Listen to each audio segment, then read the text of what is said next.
குறைந்த விலை நிறைந்த தரம் தங்கள் தேவைகள் அனைத்தும் ஒரே இடத்தில் ஜெயச்சந்திரன் டெக்ஸ்டைல்ஸ்.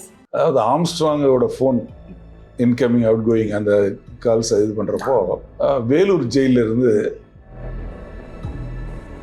பிரபல ரவுடியோட பையன் வந்து ஒரு கான்ட்ராக்டர்கிட்ட போய் பணம் கேட்டதாகவும் அதில் வந்து அவர் கொடுக்க மாட்டேன்னு சொல்லி அவர் ஆம்ஸ்ட்ராங்கை அப்ரோச் பண்ணதாகவும் ஆம்ஸ்ட்ராங் கூட்டம் அந்த பையனை இப்போ ஆம்ஸ்ட்ராங் கொலை கூட பாருங்க எவ்வளோ ஒரு கொடூரமாக நடக்குது. அது மாதிரி அந்த கொடூரங்கள் வந்து இதுக்கு முன்னாடி நடக்க தான் செஞ்சுது, ஆனால் தெரியல பப்ளிக்கு. இப்போ பப்ளிக்கு தெரிய ஆரம்பிக்குது. காஞ்சிபுரத்தில் ஒரு என்கவுண்டர் நடந்தது. அதாவது ஒரு குடும்பத்தில் 4 பேர், இந்த குடும்பத்தில் 4 பேர் அடந்தம்பிங்க. இவங்களுக்குள்ள மாறி மாறி போட்டுக்கிட்டே இருக்காங்க. இதில் கடைசியாக ஒரு ஆள், இதில் கடைசியாக ஒரு ஆள் இருக்கான். ஒவ்வொரு ரவுடியும் கோடிக்கணக்கில் பணம் வச்சுருக்காங்க, ஒவ்வொருத்தரும் துப்பாக்கி வச்சுருக்காங்க. அந்த அளவுக்கு வளர்ந்துட்டு போகிறாங்க. கூலிப்படைன்னா சவுத்தில் மட்டும் இல்லை, நார்த்தில் இருக்காங்க. இப்போ சென்னையில் இருக்க கூலிப்படையில் பாதிக்கு மேலே இங்கே உள்ளவங்க தான். ஆக்சுவலாக என்கவுண்டர் வந்து எனக்கு உண்மையிலேயே நேரடியாக பிடிக்கவே செய்யுது. உண்மையிலேயே தனிப்பட்ட முறையில் என்கவுண்டருங்கிறது ஒருத்தரை கொலை பண்ணுறது. சம்பவ செந்தில் சிசிங்கராஜா இன்னும் கைது பண்ணப்படாமல் இருக்காங்கன்னு சொல்லுது. ஏன் இவங்களை இன்னும் அரெஸ்ட் பண்ண முடியாமல் இருக்குன்னு? அதான் ஒருத்தர் வந்து ரொம்ப நாளாக பார்க்கவே போலீஸ் பார்த்ததே இல்லை. அதுதான் பெரிய பிரச்சனையே. இன்னொருத்தர் வந்து ட்ரை பண்ணிக்கிறாங்க, இருக்காங்க. பட் மயில் இழையில் வீர தப்பினா இருக்க மாதிரி ராஜமந்திரில எஸ்கேப் ஆகிட்டு இருக்காரு. பட் ரொம்ப நாள் தப்ப முடியாது. நிச்சயமா கூடிய விரைவில் பிடிச்சிருவாங்க. ஸ்ரீபெரும்புதூர் பக்கத்துல ஏற்கனவே இவ்வளவு பிரச்சனைகள் இருக்கிறதுனால தான் வெள்ளத்துறையை கொண்டு அங்கே போட்டோம் அப்படின்னு சொல்லி வந்து.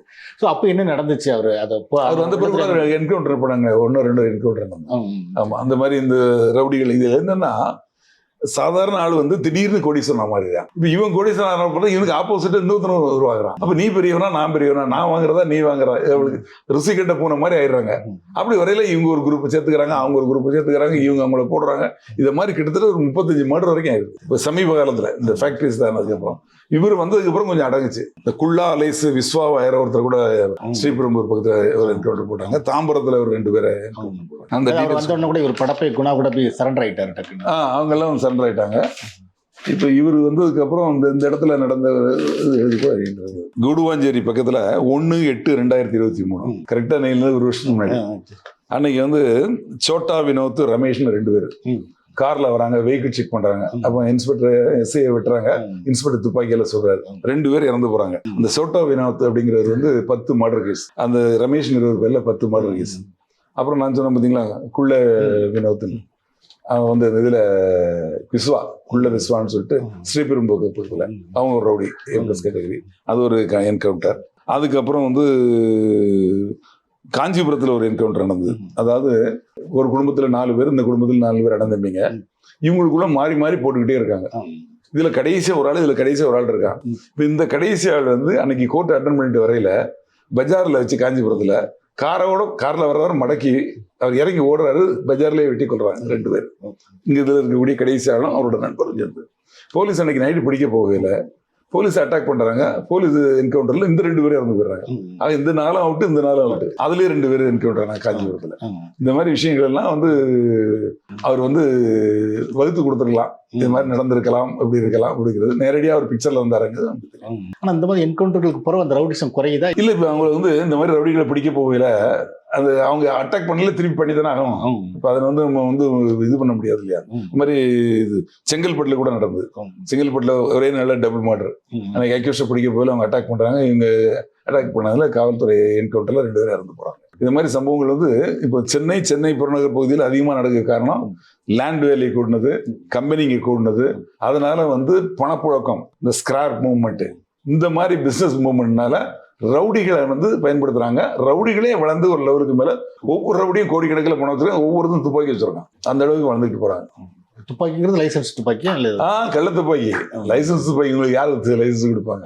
இப்ப அந்த குமரன் சொன்ன இல்லையா, அவரு கூட துப்பாக்கி வச்சிருந்தாரு. ஏன் இப்ப அந்த தீபக் ராஜன் அவரு வச்சிருந்தாரு. இவரு ஆம்ஸ்ட்ராங் தான் லைசன்ஸ் துப்பாக்கி. மற்றபடி எல்லா ரவுடிங்களும் வச்சிருக்காங்க. நான் இவரு ஆற்காடு சுரேஷை கொலை பண்ண ஒரு அக்யூஸ்ட திருமங்கலத்துல அந்த கொலையில போயிட்டு வெளியே வந்துட்டாப்ல. வந்து ஒரு 10 பேரோட தங்கியிருக்காரு லாட்ஜில. போய் பார்த்தா 4 பிஸ்டல் ரவுண்ட்ஸ் எல்லாம் இருக்குது, அதோட பிடிக்கிறாங்க வெடிகுண்டோட. சரி, இவ்வளவு திறமையான போலீஸ் ஆபீசர்ஸ், இவ்வளவு பெரிய ஸ்ட்ரக்சர் இருந்தும் ஏன் இந்த ரவுடிசத்தை ஒழிக்க முடியாம இருக்கு? ரவுடிகளை ஒழிக்கணும்னா காவல்துறை ஈஸியா ஒழிச்சிருவாங்க. காவல்துறையை ஃப்ரீ ஹேண்டடா விடணும்.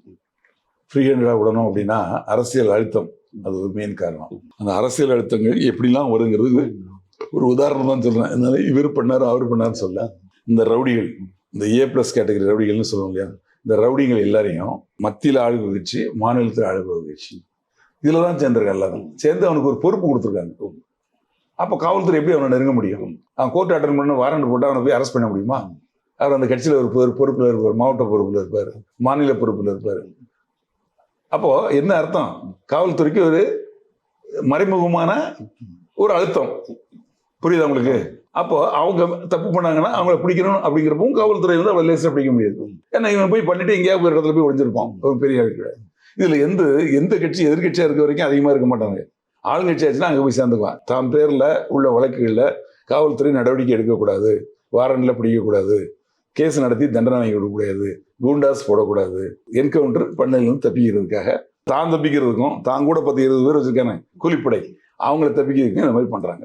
ஏன் இந்த ஆளுங்கட்சியும் சரி, இங்க ஆளுங்கட்சியும் அங்க இருக்க ஆளுங்கட்சியும் ஏன் ரவுடிகளை சேர்க்கிறாங்க? சேர்த்தனால தானே வந்து காவல்துறை நடவடிக்கை எல்லாம் கட்சியை சேர்க்க மாட்டோம், அவங்கள உள்ளே ஏற மாட்டோம், நீங்க என்னனாலும் பண்ணுங்கன்னு சொல்லணும். அப்புறம் காவல்துறை என்ன பண்ணுதுன்னு பாருங்க. இல்ல இன்னொன்று சார், இப்போ ஆம்ஸ்டாங் கொலை வழக்கு இந்த விசாரணை சம்பந்தமா வந்து இப்போ ரஞ்சித் அண்ணா ஆம்ஸ்டாங் சில நெருக்கமான ஆட்கள் இவங்க இது நோக்கம் இல்லை, வேற அரசியல் படுகொலை இது வந்து காவல்துறை வந்து அதாவது ஒரு சம்பவத்தை பத்தி கருத்துக்கள் சொல்ல எல்லாருக்கும் உரிமை இருக்கு. தமிழ்நாட்டில் இல்லை, இந்தியாவில் இருக்கக்கூடிய 140 கோடி பேருக்கும் உரிமை இருக்கு. தமிழ்நாட்டில் இருக்க 8 கோடி பேருக்கும் உரிமை இருக்கு. சொன்னதை ப்ரூவ் பண்ணணும்ல, விசாரணை அதிகாரிட்ட அதை சொல்லணும்ல. பொது வெளியில் சொல்றதுனால என்ன பிரயோஜனம்? எனக்கு இந்த சந்தேகம் இருக்கு, இன்னார் மேல சந்தேகம் இருக்கு, இதுதான் காரணம், போய் சொல்லட்டும், ரகசியமா கூட சொல்லட்டும், சொன்னாலும் நடவடிக்கை எடுக்க போறாங்க. ஆனா பொது வெளியில சொல்றது வந்து அரசியல் பேசுறது, பொது வெளியில சொல்றது அப்படிங்கிறது வந்து எடுபடுமா அப்படிங்கிறது எனக்கு தெரியல. ஏன்னா அதுக்குன்னு விசாரணைக்குன்னு ஒரு டீம் போட்டிருக்காங்க. அவங்க எஃப்ஐஆர் போட்டு இன்வெஸ்டிகேட் பண்ணி சட்டப்படி விசாரிக்கிறாங்க. அங்க சொல்லட்டும். இல்ல அங்க சொல்றதுக்கு பயமா இருக்குன்னா நீதிமன்றத்தில் சொல்லட்டும். பொது வெளியில கருத்துக்களை மட்டும் அதுக்கு என்ன சப்போர்ட்டிங் எவிடன்ஸ் இல்லாம யாருனாலும் சொல்றது அதை எப்படி எடுத்துக்க முடியும்? அது இருக்கலாம், உண்மையா கூட இருக்கலாம். அவர் சொல்லக்கூடிய கருத்து உண்மையா இருக்கலாம், இல்லைன்னு சொல்லல. இருந்தாலும் அதுக்குள்ள காரணங்களை சொல்லணும்ல. பொதுவா சொல்லிட்டு போனா இல்லைன்னா அவங்களே போலீஸை மீட் பண்ணி அந்த சந்தேகங்களை சொல்லலாம். ஒண்ணு போலீஸ் சொல்லலாம், போலீஸ் கண்டா எங்களுக்கு பயமா இருக்கு, எங்களையும் விட மாட்டாங்க, எங்களையும் அக்யூஸ்டா சேர்த்துருவாங்க அப்படின்னு ஒரு பயம் இருந்தா நீங்க கோர்ட்ல சொல்லுங்க, நீதிமன்றத்துல சொல்லுங்க.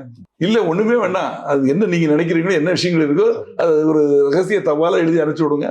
காவல்துறையில கீழ் மட்டத்துல வந்து உங்களுக்கு வந்து நடவடிக்கை எடுக்கணும், மேல் மட்டத்துக்கு சொல்லுங்க. இல்ல ஆட்சிக்கு நடத்தக்கூடிய கவர்மெண்ட்டுக்கு சொல்லுங்க, ஹோம் செக்ரட்டரிக்கு சொல்லுங்க, நீதிமன்றத்தில் சொல்லுங்க. ஏதோ ஒண்ணு சொல்லலாம் இல்லையா? அதான் அவங்க சொல்றதெல்லாம் வந்து பொய்ன்னு நான் சொல்லலை, அது உண்மையும் இருக்கலாம். இருந்தாலும் ஏன் செய்யக்கூடாதுன்னு என்னோட கேள்வி. நீங்க சொல்லும்போது இன்னொன்று விஷயம் சார், இப்போ சம்பவ செந்தில் வந்து லோக்கல்ல வெங்கடேஷ் பண்ணியாரோட லோக்கல் தூத்துக்குடின்னு அப்படின்னு சொன்னீங்க. இன்னொரு மாடர் கூட கன்னியாகுமரியில இருந்து ஒருத்தர் வந்து பண்ணாரு அப்படின்னு சொன்னீங்க. ஸோ சவுத்துல இருந்து, ஆமாம், அந்த சவுத்துல இருந்து நிறைய கூலிப்படை ரவுடிகள் வர்றது, அதுக்கு என்ன காரணம்? சவுத்துல வந்து ஆக்சுவலா சவுத்துல உள்ளவங்க அதிகமா நல்லா படிச்சவங்க.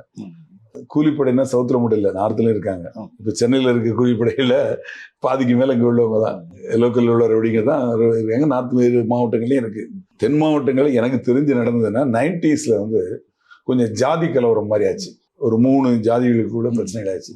அப்போ என்ன ஆச்சு, மாறி மாறி வெட்டி கொண்டுகிட்டே இருந்தாங்க. இதுல 50 பேர், அதுல 100 பேர், இதுல 80 பேர் அப்படிங்கிற மாதிரி செத்துக்கிட்டு இருந்தாங்க. இந்த ஒவ்வொரு வழக்கிலையும் சம்பந்தப்பட்டவங்களாம் இளைஞர்கள், சின்ன வயசு பசங்க, அவங்களுக்கு வேறும் தெரியாது. ஏதோ ஒரு ஜாதி தலைவர் சொல்றாரு, ஜாதிக்காக செய்கிறோம் அப்படிங்கிற ஒரு இதில் ஏதோ பண்ணிட்டாங்க. பண்ணதுல என்ன ஆச்சுன்னா அவங்களோட வாழ்க்கை பாதிக்கப்படுது. ஃபர்ஸ்ட் இவங்க அந்த ஊர்ல நிம்மதியாக வெளியே நடமாட முடியல, ஏன்னா எதிர்த்தரப்பு எப்போ போடுவாங்கன்னு தெரியாது.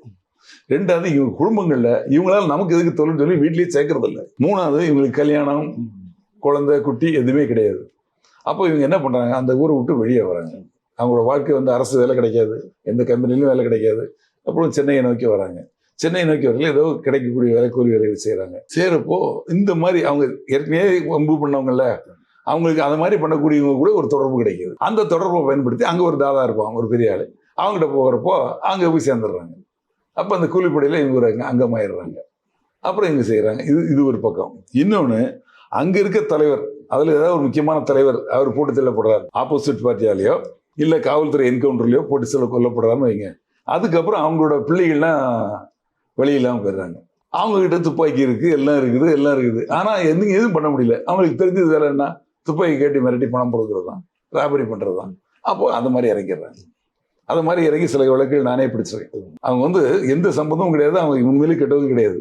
ஆனா இந்த ஜாதிய கேஸ்ல போய் மாட்டினதுனால வேற வழி இல்லாம ஒரு டீம்ல இருந்தாங்க. அப்புறம் அந்த டீம்ல இருந்து அது டிஸ்பேண்டில் ஆன அப்புறம் அவங்களுக்கு எங்கேயும் போய் பிழைக்க முடியல. அப்ப என்ன பண்ணணும், வேற வழி கிடையாது. ஒரு சின்ன உதாரணம் சொல்கிறேன். மணலியில் நான் இன்ஸ்பெக்டர் இருந்தேன். சாத்தாங்காடு காவல் நிலையம் என்னோட கண்ட்ரோலில் தான் வரும், சர்க்கிள் இன்ஸ்பெக்டர். அப்போ ஒரு கார் திருடு போகுது. அப்போ திருடு போச்சுன்னு சொல்கிறாங்க. நான் அந்த இடத்துக்கு போய் பார்க்குறேன், விசாரிச்சு மைக்கில் சொல்கிறோம். ஒரு 2 மணி நேரம் கழிச்சு அந்த கார் பூக்கடை காவல் நிலைய ஏரியாவில் அந்த கோல்டு விற்கக்கூடிய NSC பஸ் ரோடு இருக்கு இல்லையா, அங்கே போய் 2 பேரும் அந்த காரை எடுத்துகிட்டு போய் இறங்கி துப்பாக்கி காட்டி கொள்ளையடிக்கிறாங்க நகையை. அங்கே இருக்க பப்ளிக்லாம் சேர்ந்து பிடிக்கல, அவங்கள சுடுறாங்க. அப்படியும் வந்து பப்ளிக் அதிகமாக சேர்ந்து அவங்கள பிடிச்சிடுறாங்க. பிடிச்சி பார்த்தா இவங்க ஒரு காரை நோக்கி விடுறாங்க. அந்த காரில் ஒருத்தவங்க வந்திருக்காங்க. அந்த கார் யாருன்னா இங்கே திருடப்பட்ட கார். இவங்க யாருன்னா சவுத் டிஸ்ட்ரிக்ட் இருந்தாங்க. ரிவால்வர் வச்சிருக்கான், கார் திருடுறான், கொள்ளையடிக்க போகிறான், துப்பாக்கியில் சுடுறான். இது இப்போ இல்லை, நான் சொல்றது 2000 நடந்தது, 25 வருஷத்துக்கு முன்னாடி. புரியுதா உங்களுக்கு? இதுதான் வந்து இந்த மாதிரி இது என்ன அடுத்த அவனுக்கு என்ன வழி? அவன் சாகிற வரைக்கும் அதுதான் செஞ்சான். ஏதோ ஒரு வழக்கில் தண்டனைப்பட்டு உள்ள இருப்பான், இல்லைன்னா இவனுக்கு ஆப்போசிட் சைடு இவனை போட்டுருவான். இதுதான் நல்லது. நீங்க ஒர்க் பண்ணும்போது ரவுடிகளை எதிர்கொண்ட அனுபவங்கள் இருக்கா சார்? வேற ஆக்சுவலாக என்கவுண்டர் வந்து எனக்கு உண்மையிலேயே நேரடியாக பிடிக்கவே செய்யாது. உண்மையிலேயே தனிப்பட்ட முறையில் என்கவுண்டருங்கிறது ஒருத்தரை கொலை பண்ணணும் அப்படிங்கிற அந்த இது வந்து எனக்கு கிடையாது. ஆனால் கிட்டத்தட்ட 30 கொலையாளிகளுக்கு ஆயுள் தண்டனை கோர்ட்டு மூலமாக வாங்கி கொடுத்துருக்கேன். காசிமேடில் அப்போ 2 குரூப் இருந்து நாங்கள் இன்ஸ்பெக்டர் இருந்தப்போ நான் போய் ஜாயின் பண்ணப்போ அந்த குரூப்பில் இருக்க மொத்த வரையும் பிடிச்சி யாருக்கெல்லாம் வாரண்ட் இருக்கோ, யாரெல்லாம் கேஸில் அரெஸ்ட் ஆகாமல் இருக்காங்க எல்லாத்தையும் உள்ளே அனுப்பேன்.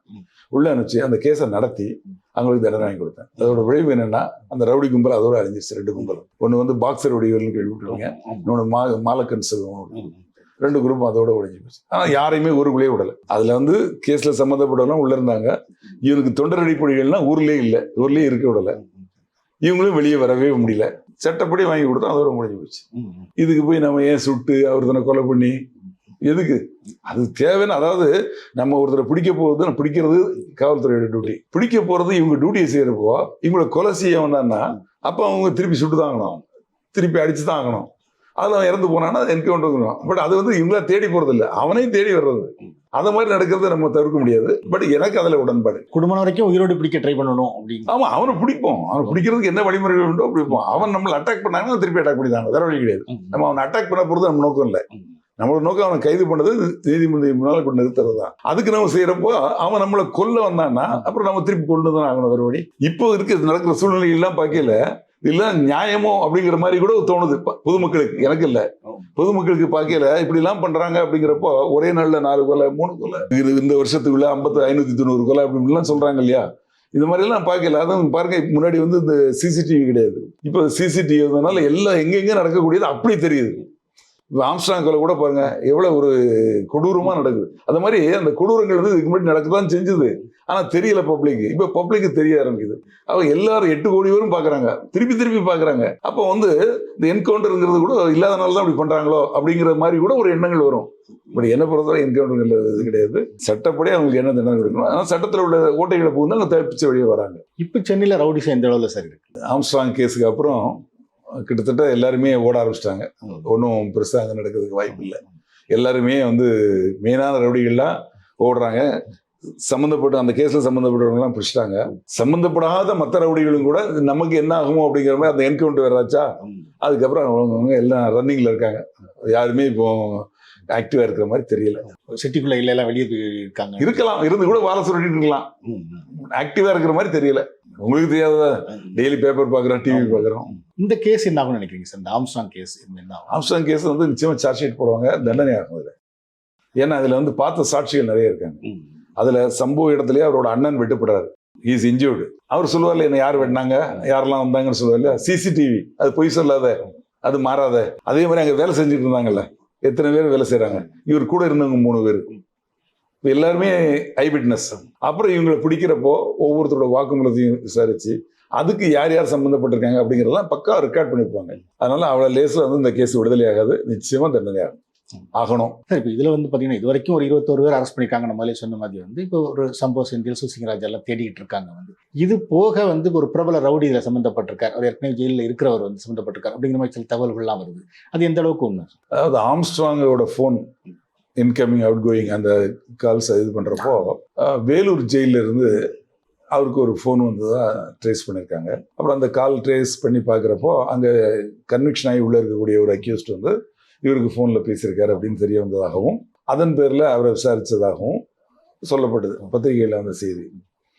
அதோட தொடர்ச்சியாக என்ன அப்படின்னு சொன்னால், அந்த பிரபல ரவுடியோட பையன் வந்து ஒரு கான்ட்ராக்டர்கிட்ட போய் பணம் கேட்டதாகவும் அதில் வந்து அவர் கொடுக்க மாட்டேன்னு சொல்லி அவர் ஆம்ஸ்ட்ராங்கை அப்ரோச் பண்ணதாகவும் ஆம்ஸ்ட்ராங் கூட்டம் அந்த பையனை திட்டினதாகவும் அதனால் அவர் வந்து அவங்க அப்பாட்ட சொல்லி அவங்க அப்பா உள்ள இருந்து இவர்கிட்ட ஃபோன் பேசினதாகவும் அதனால இந்த கொலைக்கும் அவருக்கும் சம்மந்தம் இருக்கும் அப்படின்னு சொல்லப்பட்டது. அதை போலீஸார் விசாரிச்சிருப்பாங்க. விசாரித்து அது உண்மையாக இருந்தால் அந்த விஷயங்களை சொல்லியிருப்பாங்க. அவர் மேலே நடவடிக்கை எடுத்திருப்பாங்க. கன்விக்ஷன் ஆகி உள்ள இருக்கக்கூடிய ரவுடியோட பையன் அவர் வந்து இந்த மாதிரி ஒரு சம்பவத்தில் ஈடுபட்டதா ஒரு கான்ட்ராக்டர் கொடுத்த கம்ப்ளைண்ட் பேரில் அவரை கைது பண்ணியிருக்காங்க அப்படின்னு சொல்கிறாங்க. கைது பண்ணி அவர் இப்போ நீதிமன்ற காவலில் இருக்காரு, அவரும் ஒரு வழக்கறிஞர் அப்படின்னு சொல்றாங்க. அப்ப அந்த சம்பவம் உண்மைங்கிற மாதிரி தெரியுது. பட் அதனால இவர் கூட்டு இவரை மிரட்டினாரு, அவர் சம்மந்தப்பட்டிருக்காரு இந்த கொலைக்கு அப்படிங்கிறது அதை பத்தி சரியான விவரங்களை காவல்துறை வரைக்கும் வெளியிடல. அவர் ஏன் உள்ள இருக்காரு, என்ன வழக்குகள் சம்பந்தப்பட்ட? அவரு பேர் நிறைய வழக்குகள் இருக்கு. அது ஒரு 307 கேஸ்ல லைஃப் சென்டென்ஸ் கொடுத்தாங்க. அதனால லைஃப் மேல வாழ்நாள் முழுக்க அவர் உள்ள இருக்கக்கூடிய சூழ்நிலையில அவருக்கு